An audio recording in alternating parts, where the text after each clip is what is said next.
हज़रात गिरामी आप हज़रात अब बयान सुनते सुनते थक चुके हैं और ये अब बयान का वक्त भी नहीं रहा, ये तो अल्लाह से लेने का वक्त है।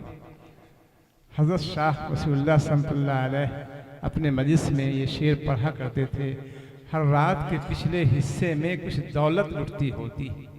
वो हदीस कुदसी है कि अल्लाह ताला इसमें दुनिया पर तशरीफ़ लाते हैं और फरिश्ते नज़ारा करते हैं कि है कोई मुसीबत से निजात चाहने वाला, है कोई रिस्क में वसअत चाहने वाला, है कोई उम्र में बरकत चाहने वाला, मसाइब परेशानी से निजात चाहने वाला।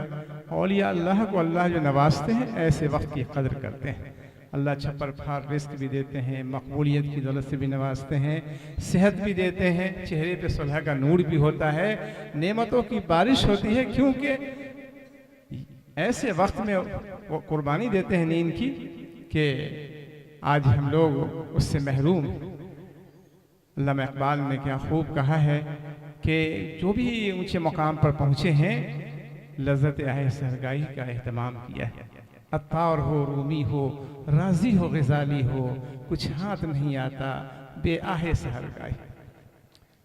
अभी आपने मोहतरम जौहर से सुना है कि अश्कों से दामन भिगो लेने दो।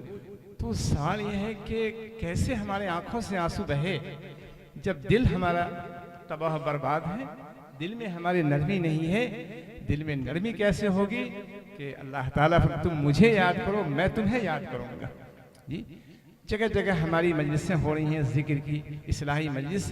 यही हमारी फिक्र है कि हालात कैसे आ रहे हैं, हालात पे हालात आ रहे हैं, मुसीबत के पेट में जा रहे हैं। एक तस्बीह इस्तग़फ़ार की भी नहीं पढ़ते हैं, अपने किए पर निदामत के आंसू नहीं बहाते हैं। हज़रत वाला अपने आरफाना अशार में बड़ा पैगाम यह है कि अल्लाह की रहमत किसको तलाशती है, जो अपने किए पर निदामत के आंसू बहाता है।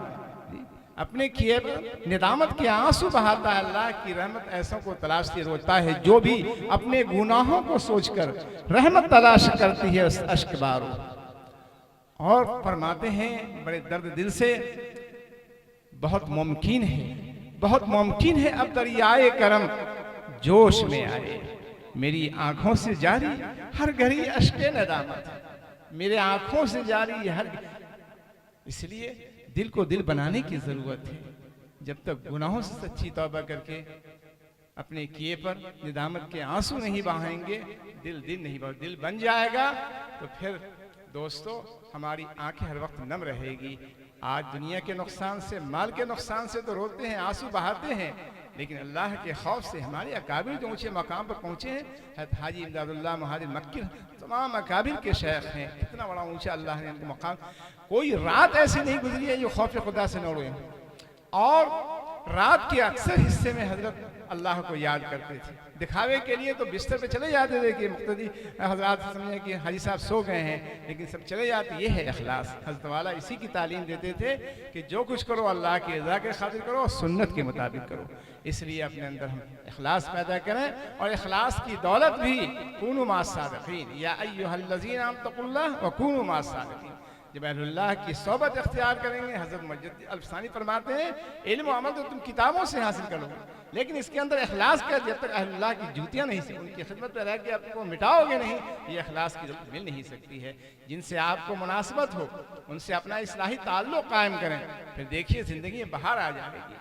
आने लगे गुलशन के मज़े हमको कपस में, शिकवा न कभी हम तेरा सयाद करेंगे। जिस हाल में रहेंगे ज़बान से अल्हम्दुलिल्लाह ही का कलमा निकलेगा। हर हाल में अल्लाह की तारीफ़, अल्लाह की हम्द व सना। आज जो बेशिकवा शिकायत, ये टेंशन, ये परेशानी, ये मुसीबत, इसकी वाहिद वजह ये है कि हम लोग अल्लाह से बगावत कर रहे हैं। उम्मत का बड़ा तबका आज बगावत में उतर आया है। ये जो कोहराम दुनिया मच रहा है ये अल्लाह की बागवत का नतीजा है। बंदे अल्लाह के अल्लाह से जब बागी हैं, क्या ताज्जुब है, दुनिया में बपा है कोहराम, ये कोई महल्ले ताज्जुब नहीं है। 10% भी आज पाबंदी से नमाज पढ़ने वाले नहीं है। रमज़ान मुबारक का महीना तबाह बर्बाद हो जाए ऐसा इंसान जिसने रोज़ा रखे, तरावी पढ़ के, नवाफिल पढ़ के अल्लाह को राज़ी, जन्नत का मुस्तहिक, वालिदैन की खिदमत करे करके आज सब शोबे में हमसे कोताही, न माँ बाप की कदर अज़मत दिलों में है, न रोज़ा का एहतमाम करते हैं, न नमाज का। मुसीबत नहीं आएगी आज मुसीबत। बस इस वाक़या को सुना के मैं अपने बयान को ख़त्म कर हज़रत वाला को दुआ के लिए दरख्वास्त करूँगा कि हज़रत यूनुस अलैहिस्सलाम के वाक़े से हमको सबक लेना चाहिए। और हज़रत वाला के यहाँ बड़ा अहतमाम था आयत करीमा, जब वो ज़माना जो है अमन व अमान का ज़माना, ऐसे हालात नहीं थे कि शरीयत, इज़्ज़त, आबरू सब ख़तरे में भी पड़ी हुई है। वो ज़माना 25-25 साल पहले का ज़माना बड़ा अमन व अमान का था। उस ज़माने में हज़रत के यहाँ कोई भी मेहमान आए, हज़रत बड़ी ताकीद फरमाते थे जब तक आयत करीमा ना पढ़े वो सो नहीं सकते हैं। हमारे यहाँ सबके लिए 300 दफ़ा आयत करीमा ला इलाहा इल्ला अंत सुब्हानक, अव्वल आखिर 7 दफ़ा दुरूद शरीफ। अल्लाह ताला फरमाते हैं फस्तजबना लहू व नज्जना, ला इलाहा इल्ला अंत सुब्हानक इन्नी कुन्तु मिनज़ ज़ालिमीन। जब यूनुस ने इन आयत करीमा से मुझको पुकारा, मुसलसल पुकारते रहे, तो अल्लाह ताला फरमाता फस्तजबना लहू व नज्जना मिनल गम व कज़ालिका नुंजिल मोमिनीन। इसी तरह हम मोमिनों को निजात देंगे। 3 घुटन से अल्लाह ताला ने इस आयत करीमा के जरिए जो है इसकी बरकत से, एक तो रात का अंधेरा था, शिकम में माही का अंधेरा था और समुद्र और दरिया का अंधेरा था, इस तीनों घुट रहे थे। फलौला अन्नहु कान मिनल मुसब्बिहीन ललबिसा फी बत्निही इला यौमि युबअस, क़यामत तक उसी मुसीबत में रहते अगर ये आयत करीमा के। इसलिए बड़े सख्त हालात हैं, इसलिए हम सबको आखिर शब में आयत करीमा पढ़ के दुआ करने का एहतमाम करना चाहिए। जब तक अल्लाह की याद में अपने को फना नहीं करेंगे, इस दौर के फितने से बच नहीं सकते हैं। दज्जाली फितने दिन ब दिन उभर रहे हैं। हज़रत वाला उस ज़माने में फरमा रहे हैं, इस ज़माने का तस्वुर नहीं था।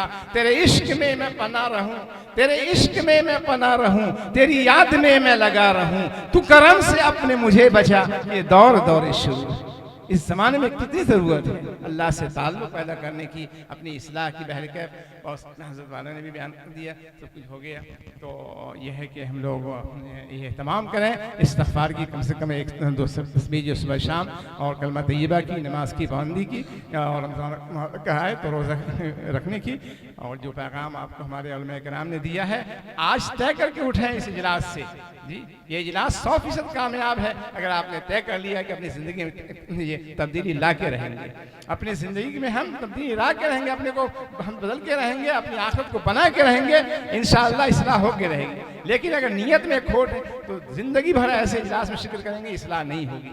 इसलिए अब वक्त अनसुनी का नहीं है, अब तो पकड़ का वक्त आ गया है। अब भी नहीं संभले और इस तरह और जो है तौबा करके अल्लाह को राज़ी, अब अल्लाह के अज़ाब से बच नहीं सकते हैं। बहरकैफ बात तो बहुत कुछ कहने की है, लेकिन अब मैं इसी मकसद बात के साथ हज़रत वाला ही के शेर पर जो है अपने बयान को ख़त्म करना चाहूँगा कि तन्हा न चल सकेंगे मोहब्बत की राह में, तन्हा न चल सकेंगे मोहब्बत की राह में, हम चल रहे हैं आप मेरे अकाबिर जो है इनके दामन को पकड़िए। जी, इसी में फलाह है, इसी में इस्लाह है। तन्हा न चल सकेंगे मोहब्बत की राह में, हम चल रहे हैं आप मेरे साथ आइए। यूँ चल सकेंगे आप ना अल्लाह की तरफ जब तक न अहले इश्क की सोहबत में आइए। वाह अल्हम्दुलिल्लाह रब्बिल आलमीन।